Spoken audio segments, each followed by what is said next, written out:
Ma'am si Carla Estrada napaiyak ngayon dahil nga hindi deserve ni Catherine ang masaktan sa pagmamahal ni Daniel Padilla. Well, ito naman talaga ang nais na ayusin ngayon ni Ma'am si Carla Estrada na sanay sa pagkakataong ito ay magkaroon na sana ng magandang kahihinatnan ang kanilang relasyon.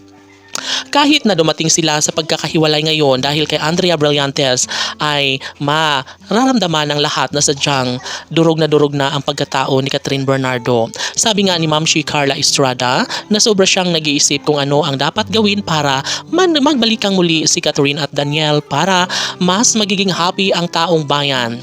Of course, hindi ito ang unang pagkakataon. Nais ng lahat na magkaroon ng katiwasayan at kaligayahan na panghabang buhay sa pagmamahala ni Daniel Padilla at Catherine Bernardo. Si Ma'am si Carla Estrada ay hindi na papayag pang muli na magkaroon ng isang pag-ibig na talaga nga namang nagbibigay kalungkutan sa lahat.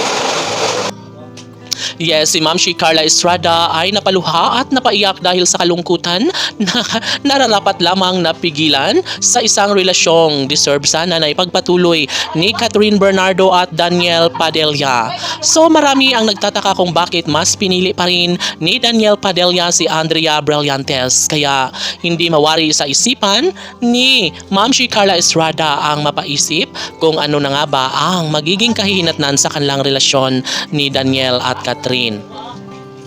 And of course, mas masasaktan ang lahat kung patuloy pa rin na hahayaan ni Daniel Padilla ang kanyang pagmamahal kay Catherine Bernardo. Kung sakali nga na mabuntis si Andrea Brillantes ni Daniel Padilla, ay magiging happy rin naman ang mga bashers at ng solid fans, milyon-milyong mga fans ni Andrea Brillantes. Siyempre, lahat ay mangingibabaw pa rin ang awa na mararamdaman para sa puso ni Catherine Bernardo. Ito ang nais na malaman ng lahat kay Ma'am si Carla Estrada kung ano nga ba ang katotohanan sa relasyon ni Catherine at Daniel, kung ano nga ba ang magiging kahihinatnan sa lahat, kung ano nga ang magkakaroon sa lahat ng mga pagkakataong nais na ibahagi sa taong bayan. Siyempre si Ma'am si Carla Estrada na nag-aabang rin sa katapusan ng pagmamahalan ni Andrea at Daniel. Hanggang doon na lamang at patuloy pa rin na ibahagi sa lahat ang katotohanan kung talagang si Daniel at Catherine ang para sa isa't isa ay sila talaga ang maikasal at magkakatuluyan. Kaya kahit marami mga problema ang dumating sa kanilang relasyon ay mananatili pa rin sa puso ni Ma'am si Carla Estrada